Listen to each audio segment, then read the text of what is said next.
आप देख रहे हैं न्यूज 18 राजस्थान और आपके साथ मैं हूं प्रियंका राय। बुलेटिन की शुरुआत करेंगे इस वक्त की सबसे बड़ी खबर के साथ। मरुधरा में उपचुनाव का रण शुरू हो चुका है। बीजेपी ने अपने नामों का ऐलान कर दिया है। धरियावत से खेत सिंह मीणा को टिकट दिया गया है, वहीं वल्लभनगर से हिम्मत सिंह झाला को टिकट दिया गया है। कल नामांकन का आखिरी दिन है। 30 अक्टूबर को मतदान होना है। 2 नवंबर को मतगणना होगी।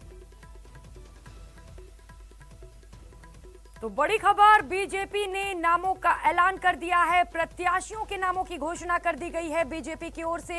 धरियावत से खेत सिंह मीणा और वल्लभनगर से हिम्मत सिंह झाला पर दांव खेला गया है।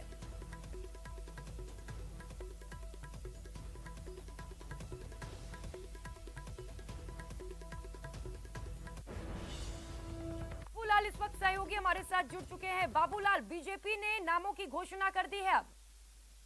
जी बिल्कुल, और अभी अभी जो ऐलान हुआ वो बहुत चौंकाने वाला है। दरियावत में तय माना जा रहा था कि पार्टी दिवंगत विधायक गौतम लाल मीणा के बेटे कन्हैयालाल को टिकट देगी, लेकिन टिकट उन्हें नहीं मिली है। इसके पीछे सबसे बड़ी वजह यह है कि पार्टी ने पॉलिसी बनाई है कि वो पूर्व विधायकों के परिजनों को टिकट नहीं देगी, और यही पॉलिसी उन्होंने पूरे देश भर में लागू कर दी, जिसकी वजह से कन्हैयालाल मीणा को टिकट मिलते मिलते रह गया। पूरी पार्टी ने तैयारी कर रखी थी और प्रदेश अध्यक्ष सतीश पूनिया के घर तक आकर के उन्होंने कार्यकर्ताओं की बैठक आयोजित कराई थी। सारे धरियावत के कार्यकर्ता उनके साथ में आए थे। इसके बावजूद टिकट का नहीं मिलना बहुत चौंकाता है, क्योंकि केंद्रीय नेतृत्व ने तय किया है कि वो परिजनों को, विधायकों के पुत्रों को टिकट नहीं देंगे, परिवारजनों को टिकट नहीं देंगे, जिसकी वजह से उनका टिकट कट गया है। अभी अभी मेरी उनसे बात हुई थी तो उनका कहना था कि आज मुझे नॉमिनेशन दाखिल करना था, लेकिन पार्टी नेतृत्व ने मना किया है कि नहीं, कल जो है नॉमिनेशन दाखिल करेंगे, इसलिए आज आप मत करिए।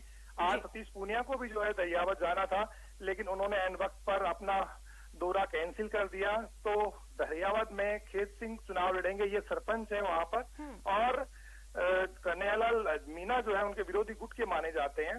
पार्टी को बहुत जोर लगाना पड़ेगा, क्योंकि एक सहानुभूति मिलती है हमेशा। राजस्थान में एक ट्रेंड है कि कोई विधायक गुजर जाता है तो उसके परिजनों को टिकट देने का ट्रेंड रहा है, तो यहाँ पर पार्टी को जोर लगाना पड़ेगा। वल्लभनगर में हिम्मत सिंह झाला पर पार्टी ने दाव लगाया, जो बिल्कुल ही 3 दिन पहले उनके के नाम की चर्चा चलना शुरू हुई। सीपी जोशी जो कि चित्तौड़गढ़ के सांसद हैं, उनकी वो पसंद माने जाते हैं।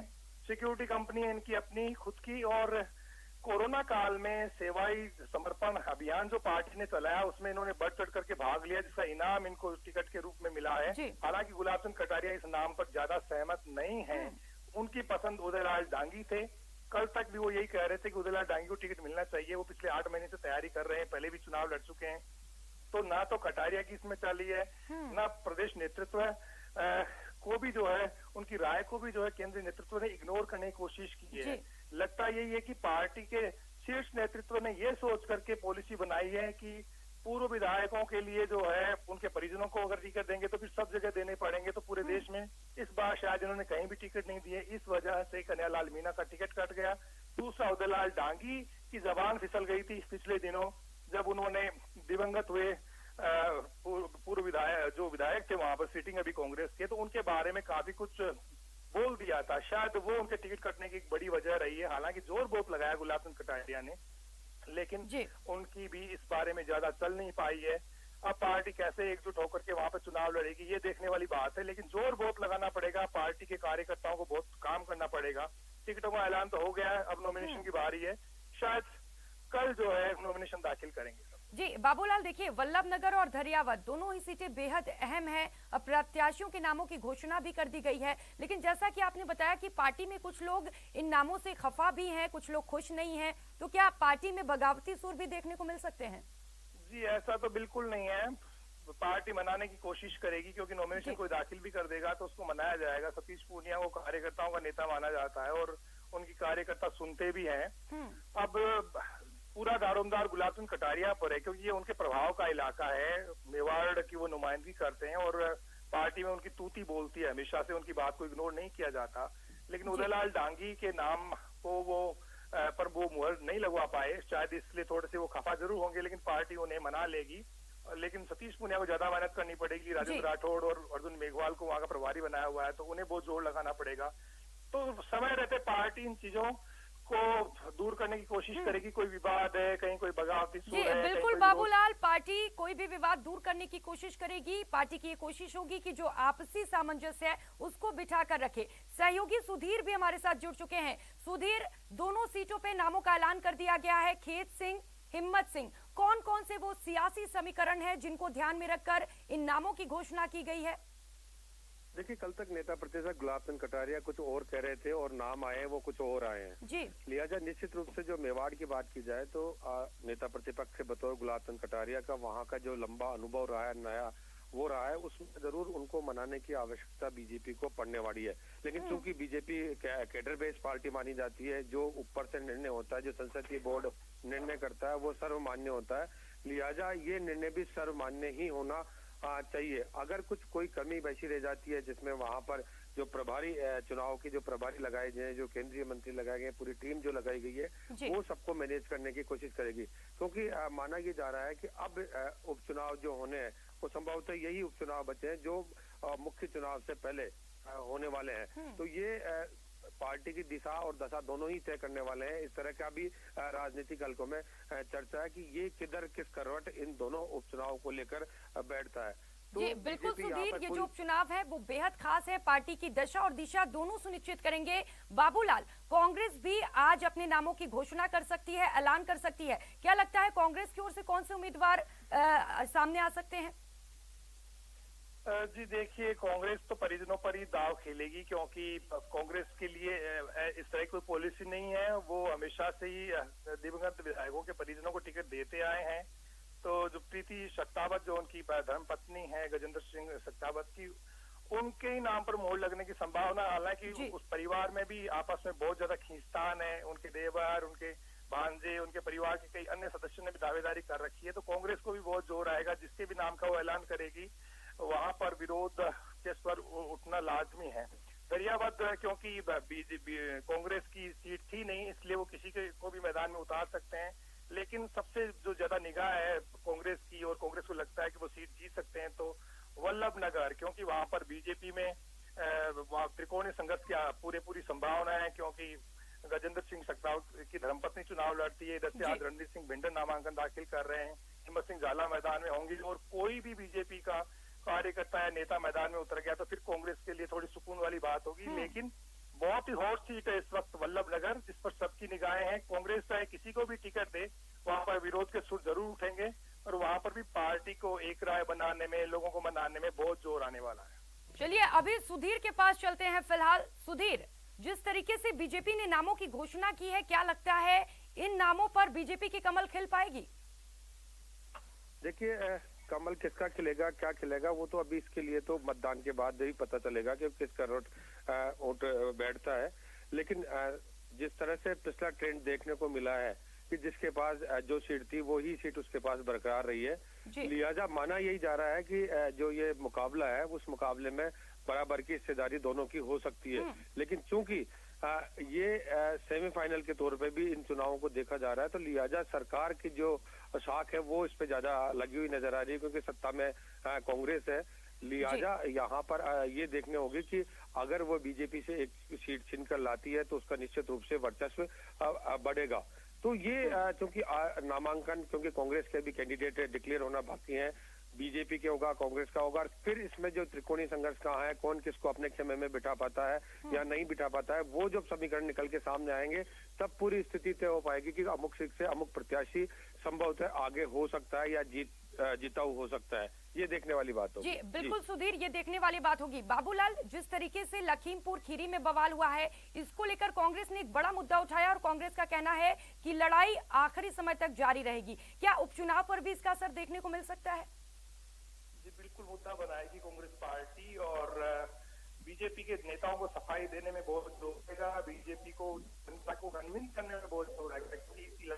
बड़ी आबादी की स्थान है, और आपके सामने जब इस तरह की घटना को बाहर किया जाएगा तो नेताओं को बहुत ही सोच समझ कर बोलना पड़ेगा।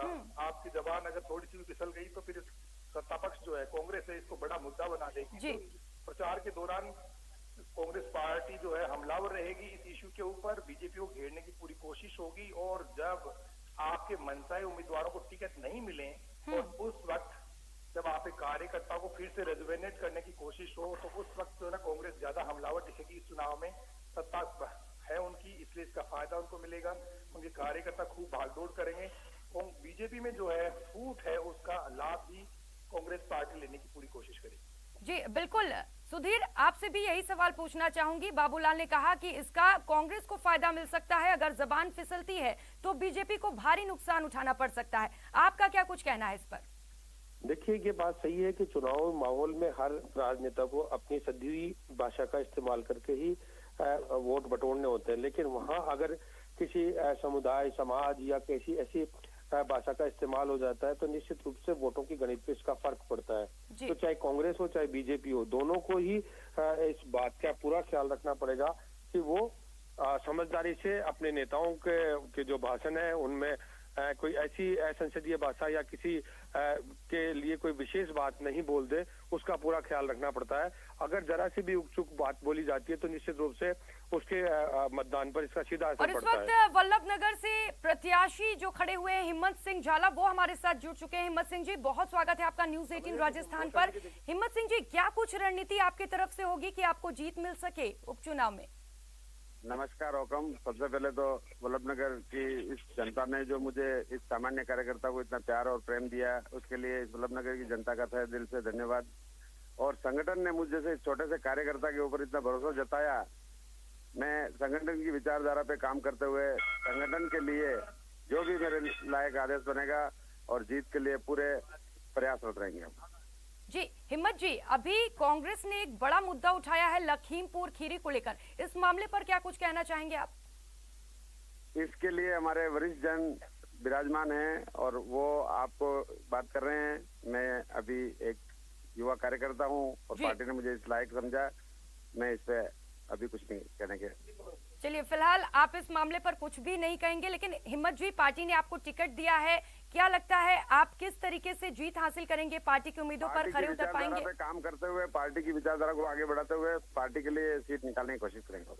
हिम्मत जी, कांग्रेस लगातार कह रही है कि दोनों सीटों पर कांग्रेस कब्जा करेगी। ये तो जनता तय करेगी वल्लभनगर की कि क्या होने वाला है, लेकिन पार्टी ने अगर मुझे इस लायक समझा है तो मैं तो ये कहता हूँ कि हमारी जीत निश्चित है। अभी भी मैं एक माता के मंदिर में विराजमान हूँ, अम्बे माता की मंदिर में, और माता जी की कृपा होगी तो ये वल्लभनगर जनता की जीत होगी। चलिए, फिलहाल हिम्मत जी से संपर्क टूट गया है, तो हमारे साथ सहयोगी लगातार जुड़े हुए हैं सुधीर और बाबूलाल। बाबूलाल, हिम्मत जी का कहना है कि जीत उन्हें ही मिलेगी, लेकिन आखिर क्या कुछ बीजेपी की ओर से तैयारियां हैं, क्या कुछ वो काम है जिसके चलते उन्हें जो वोट है वो मिलेंगे?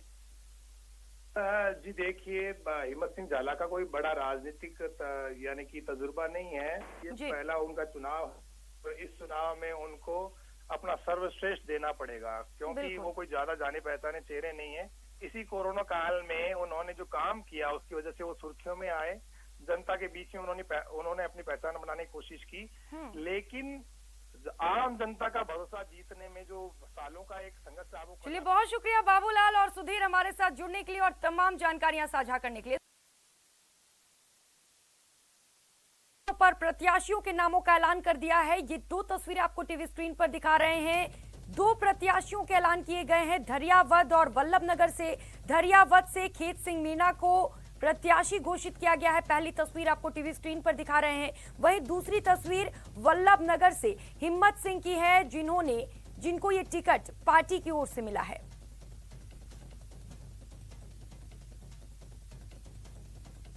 तो बहुत ही बड़ा दामोदार दोनों के कंधों पर है। पार्टी ने दोनों को सीट दिया है। धरियावद से खेत सिंह मीणा को टिकट दिया गया है। वहीं वल्लभनगर की बात करें तो यहां से हिम्मत सिंह झाला पर दांव खेला गया है।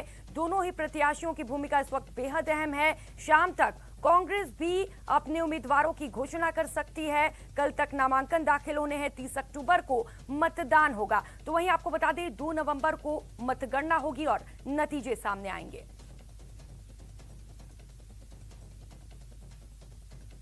तो उपचुनाव ये बेहद अहम और बेहद खास माना जा रहा है। बीजेपी ने नामों का ऐलान कर दिया है। धरियावद और वल्लभनगर दोनों ही सीटों से बीजेपी ने अपने प्रत्याशियों की घोषणा कर दी है। वहीं शाम तक बताया जा रहा है कि कांग्रेस भी अपने पत्ते खोलेगी। शाम तक नामों का ऐलान किया जाएगा। 8 अक्टूबर को दोनों जगह पर नामांकन किए जाएंगे। वल्लभनगर, धरियावद दोनों ही सीटों पर नामांकन दाखिल किए जाएंगे।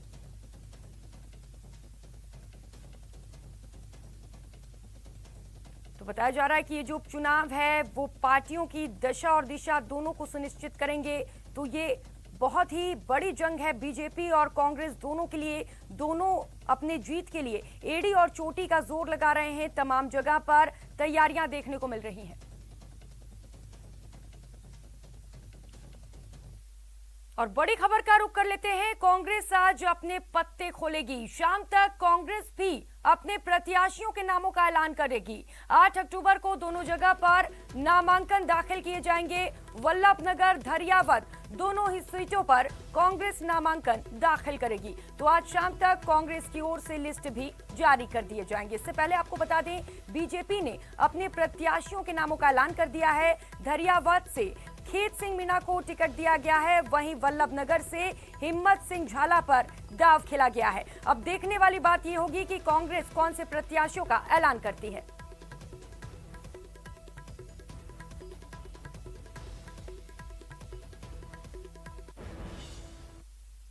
उपचुनाव वाले क्षेत्रों में भी जा रहे हैं।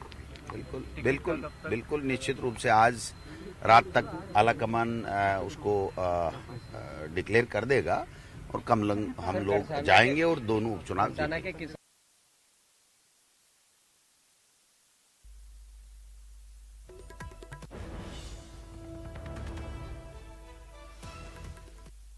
और फिलहाल यहां रुकेंगे, छोटे से ब्रेक लिए लौटेंगे फौरन।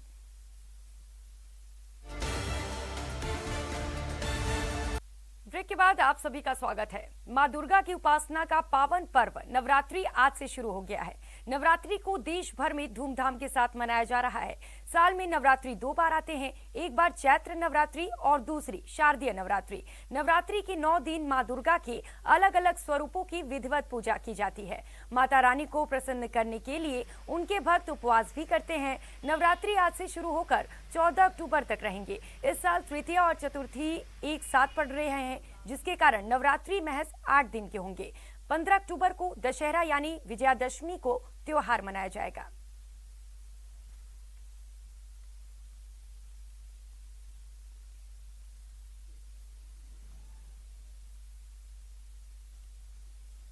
तो आज का दिन बेहद खास, देश भर में हर्षोल्लास देखने को मिल रहा है। आज नवरात्रि का प्रथम दिन है।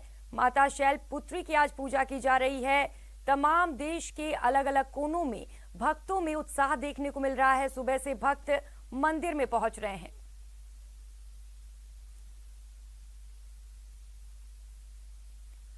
और इस वक्त हमारे 3 सहयोगी अलग अलग जगहों से हमारे साथ सीधे जुड़ चुके हैं। चंद्रशेखर व्यास जोधपुर से हमारे साथ जुड़े हुए हैं, अशोक शर्मा श्री गंगानगर से और सचिन कुमार जयपुर से। सबसे पहले जयपुर चलते हैं सचिन कुमार के पास। सचिन, आज का दिन बेहद खास है। हिंदू धर्म के लिए आस्था और आराधना का सबसे बड़ा पर्व है। जयपुर से क्या कुछ तस्वीरें निकलकर सामने आ रही हैं? बिल्कुल, देखिए जयपुर की अगर बात करें तो जयपुर में हर त्यौहार को बड़ी धूमधाम से मनाया जाता है। शारदीय नवरात्रि का भी अपना विशेष महत्व है, जैसा कि आप बता रहे थे जी। लेकिन इस बार क्या है, कोरोना के चलते जो जयपुर का सबसे प्रसिद्ध मंदिर है जिस पर सबसे ज्यादा भीड़ रहती है श्रद्धालुओं की, शीला माता मंदिर आमेर, उसके पट नहीं खोले गए हैं, उसको बंद रखा गया है कोरोना गाइडलाइन के चलते। ऐसे में जो अब छोटे छोटे मंदिर हैं या जो एक क्षेत्र विशेष के मंदिर है वहाँ पर भीड़ है। इस वक्त हम लोग पंचवटी के वैष्णो देवी मंदिर में खड़े हैं। तस्वीरें आप देख सकते हैं कि यहाँ पर भक्तों की जो भीड़ है वो यहाँ पर मौजूद है। माता का श्रृंगार किया गया है अच्छे से। माता का जो मंदिर है उसको अच्छे से दिखाया गया है, उसका अच्छे से श्रृंगार किया गया। तस्वीरों में आप देख सकते हैं। और साथ ही जो लोग हैं वो यहाँ पर अब दर्शन करने आ रहे हैं। पूजा अर्चना सुबह से ही यहाँ पर अच्छी खासी भीड़ जो है वो दर्शनार्थी की यहाँ पर लगी हुई है। कुछ लोगों से भी हम बात करने की कोशिश करेंगे कि वो दर्शन करने आए, किस तरह से शारदीय नवरात्रि के इस पर्व को देखते हैं। सर, आप नवरात्र है, दर्शन करने आए हैं, क्या कुछ मांगा है माता से और किस तरह से पूजा अर्चना करें? बस सबका भला रहे, सब स्वस्थ रहें और कोरोना से जल्द मुक्त हों। साथ पूरे प्रदेश के लिए और खास करके कोरोना, क्योंकि देखिए कोरोना के चलते जो बड़े मंदिर हैं जयपुर के, वहाँ पर ज़्यादा भीड़ नजर नहीं आ रही है, लेकिन जो क्षेत्र विशेष के मंदिर है वहाँ पर दर्शकों जो है श्रद्धालु है वो सुबह से ही पहुँचना शुरू कर चुके हैं। उनकी जो तस्वीर आप देख सकते हैं वैष्णो देवी माता मंदिर है पंचवटी का। इस मंदिर की अपनी महानता है, अपनी मान्यता है जयपुर के अंदर। ऐसे में यहाँ पर जो लोग आए हैं पूजा अर्चना कर रहे हैं, इसके साथ ही 9 दिन तक लगातार इसी तरह से जो है वो ये इस तरह से अलग अलग दिन अलग अलग देवियों की हमें पूजा की जाएगी, माताओं के अलग अलग जो 9 रूप हैं उनकी पूजा की जाएगी और यहाँ पर ये सिलसिला चलने वाला है। राजस्थान की बात करें तो पूरे राजस्थान भर में मंदिर जरूर खोले गए हैं, लेकिन कई बड़े मंदिरों ने प्रोटोकॉल के चलते स्वयं ने निर्णय लिया है कि वो चलिए ठीक है सचिन, यानी कि कोरोना प्रोटोकॉल के तहत जो बड़े मंदिर है उन्हें फिलहाल नहीं खोला गया है। छोटे मंदिरों में भक्त पहुंच रहे हैं, माता के दर्शन कर रहे हैं। जोधपुर से चंद्रशेखर हमारे साथ जुड़े हुए हैं। चंद्रशेखर, अगर जोधपुर की बात करें तो वहां क्या कुछ स्थिति है, किस तरीके से कोरोना प्रोटोकॉल के पालन किए जा रहे हैं, क्या कुछ तैयारियां?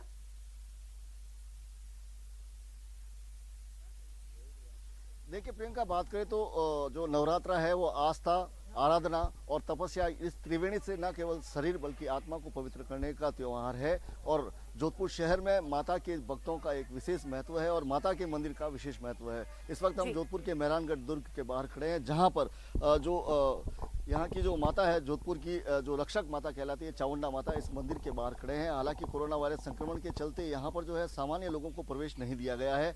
पर्यटकों के लिए जो है जोधपुर दुर्ग खुला है, लेकिन जो मंदिर है वहाँ पे प्रवेश सामान्य लोगों को नहीं दिया जा रहा है। सबसे बड़ी बात इस मंदिर को लेकर जो सबसे बड़ी बात कही जाती है कि इस मंदिर पे स्थित माँ चामुंडा जो है जोधपुर शहर की रक्षा करती है। और आज भी लोग चूंकि 2 सालों से जो है दर्शन नहीं कर पा रहे हैं नवरात्रा के दौरान, तो लोग जो अपने घरों में बैठकर नवरात्रा का त्योहार करते हैं और जो जब व्रत को पूरा करने का समय आता है तब वो किले पर स्थित माता के मंदिर की ध्वजा का दर्शन करते हैं और जो है यहाँ पर अपना व्रत पूरा करते हैं। बात करने का प्रयास करेंगे किस तरह से जो कोरोना प्रोटोकॉल की जो व्यवस्था की गई है। सर, मंदिर बंद है, क्या व्यवस्था है जो कोरोना प्रोटोकॉल में की गई है? तो कोरोना प्रोटोकॉल का पूरी तरीके से पालन किया जा रहा है। जगह जगह पहले तो प्रशासन के द्वारा दिया गया अखबार में ऐड है, जिसके द्वारा लोगों को सूचित कर दिया गया है कि भाई मंदिर के पट बंद रहेंगे, किसी प्रकार से दर्शन नहीं किए जाएंगे। और सामान्य रूप से जो अपने जो आ रहे हैं देखने के लिए दुर्ग, उनको उचित तरीके से अंदर प्रोटोकॉल के तहत भ्रमण कराया जा रहा है। सर, लोगों का जो है मंदिर को लेकर विशेष आस्था है। लोग अपने घरों की छत से, देवी का खास मंदिर है, वहां फिलहाल भक्तों को एंट्री नहीं दी जा रही है, खास लोगों को ही एंट्री दी जा रही है। कोरोना प्रोटोकॉल के नियमों की भी पालना कराई जा रही है। श्री गंगानगर से अशोक शर्मा हमारे साथ जुड़े हुए हैं। अशोक, अगर श्री गंगानगर की बात करें तो वहां पर भक्तों में किस तरीके का उत्साह देखने को मिल रहा है?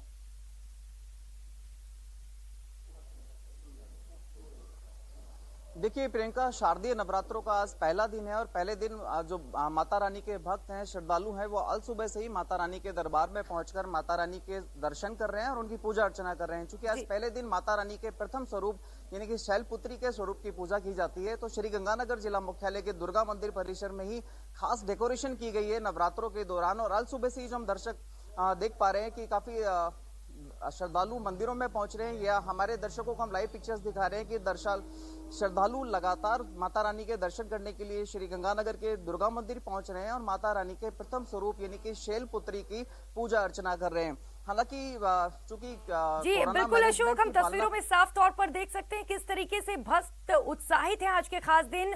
और न्यूज 18 राजस्थान पर हम सभी से अपील करते हैं कि माता की पूजा अर्चना करिए, लेकिन कोरोना प्रोटोकॉल का पालन भी करिए। लगातार न्यूज 18 राजस्थान पर हम अलग अलग मंदिरों के आपको दर्शन करा रहे हैं, आप कोरोना प्रोटोकॉल के पालना के साथ दर्शन करिए।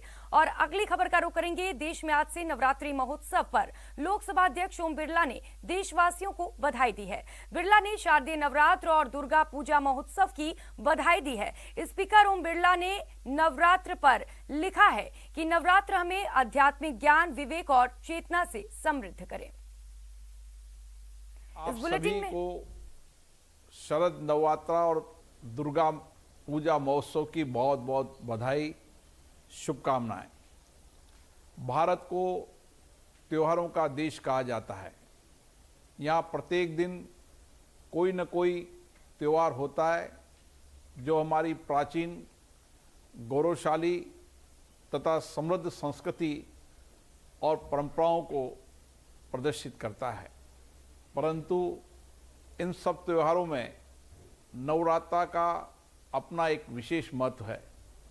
नवरात्र के दौरान हम मां शक्ति के 9 रूपों की उपासना करते हैं।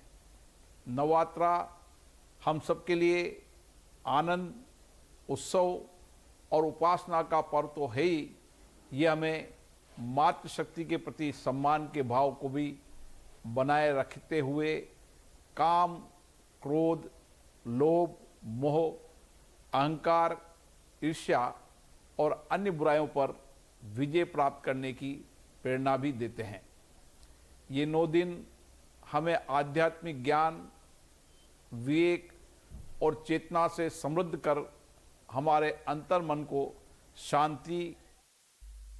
इस बुलेटिन में फिलहाल इतना ही। खबरों का सिलसिला जारी है, आप बने रहिए हमारे साथ। नमस्कार।